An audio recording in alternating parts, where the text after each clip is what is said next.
आज हम कक्षा 9 एवं 10 दोनों छात्रों के लिए व्याकरण पढ़ा रहे हैं। माहेश्वर सूत्रों के आधार पर स्वर एवं व्यंजन का सामान्य ज्ञान। संस्कृत भाषा आज तक बिना किसी परिवर्तन के ज्यों के त्यों चले आ रहे हैं। इसका कारण है कि संस्कृत के निर्माता महर्षि पाणिनि का अनुशासित तथा नियमबद्ध सुनिश्चित व्याकरण। संस्कृत की वर्णमाला।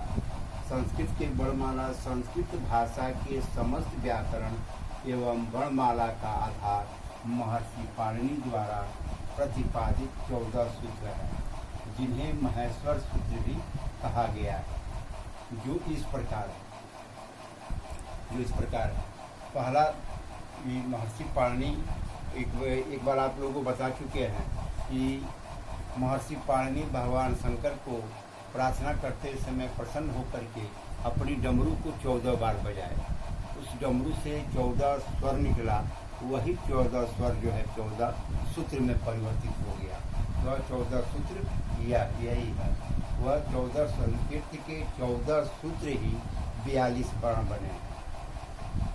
जैसे पहला सूत्र है अ ई उ र, दूसरा हो गया रि रि क, तीसरा हो गया ये वो अंग, चौथा पांचवा, ऐसे करके 14 सूत्र है। 14 सूत्र है। 14 सूत्र को याद कैसे करेंगे?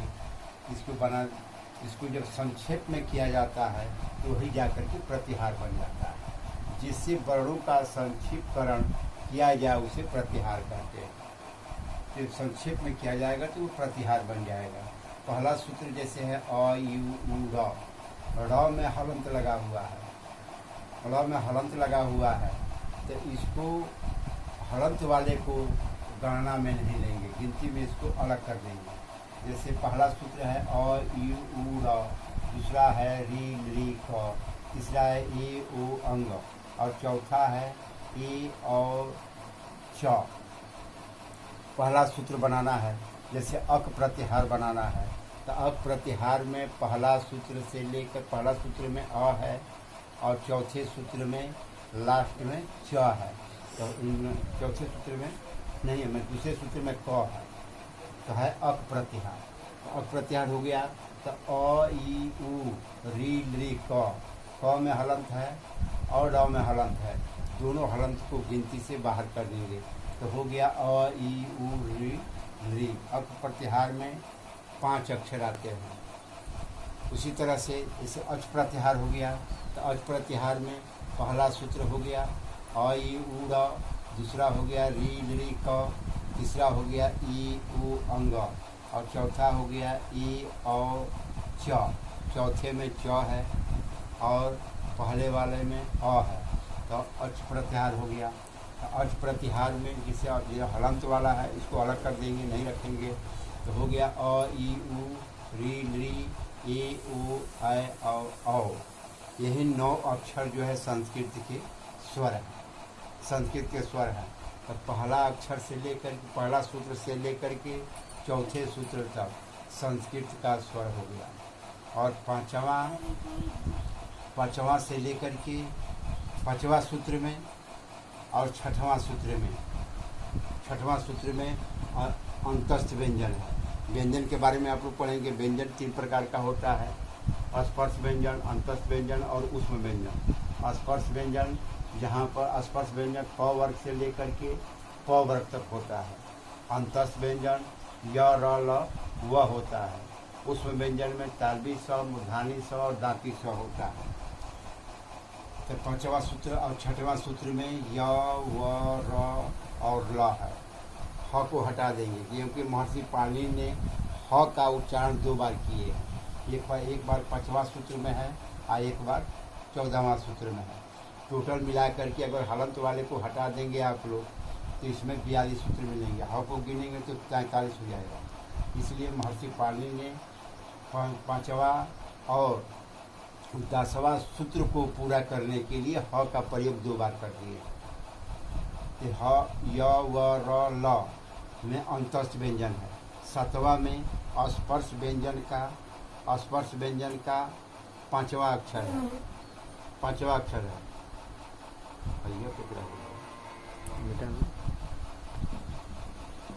7वां में स्पर्श व्यंजन का 5वां अक्षर है, और 8वां और 9वां में स्पर्श व्यंजन का 4था अक्षर है। 10 में स्पर्श व्यंजन का 3रा अक्षर है, ज ब ग ड ध।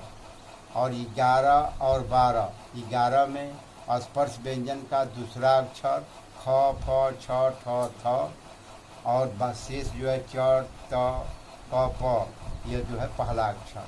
यानी 11 और 12 में दूसरा और पहला अक्षर है। 13 सूत्र में 13 और 14 में उष्म व्यंजन है, तालवी स, मूर्धानी स, दाती स, ह। ऐसे आप लोग याद कर लेंगे तो वो सरल तरीका है। लेकिन पहला सूत्र से लेकर के 4था सूत्र तक स्वर है, संस्कृत के स्वर है। 5वां और 6वां में अंतस्थ व्यंजन है। 7वां में स्पर्श व्यंजन का 9वां अक्षर है। 8 और 9 में 4था अक्षर है। 10 में 3रा अक्षर है स्पर्श व्यंजन का। 11 और 12 में स्पर्श व्यंजन का 2रा और पहला अक्षर है। 13 और 14 में उष्म व्यंजन है।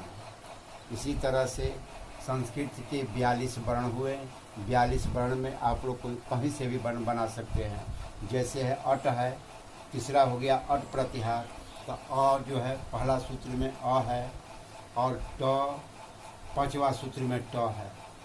ट है तो हलंत वाले को अलग कर देंगे। बाकी बचा अ, ई, उ, री, ली, ई, उ, ऐ और औ, ह व र, ये इतना अक्षर जो है अट प्रत्याहार में आ जाएंगे।